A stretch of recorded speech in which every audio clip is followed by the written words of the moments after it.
Hi, this is Tiger from RobotDigg.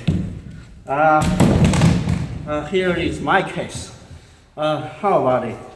We're going to have Chinese New Year holiday.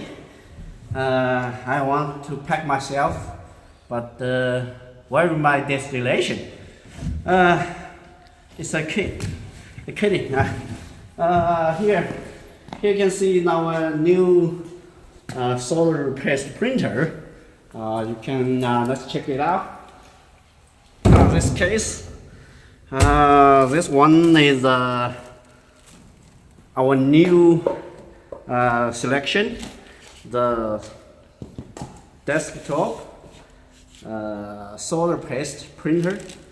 Here you can find it's just quite similar with the classical 3040 the stencil printer.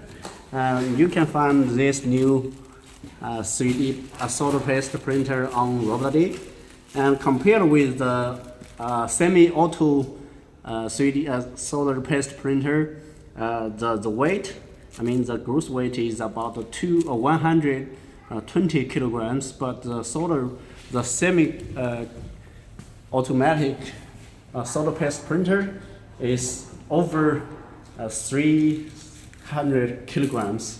So you will save on shipping cost.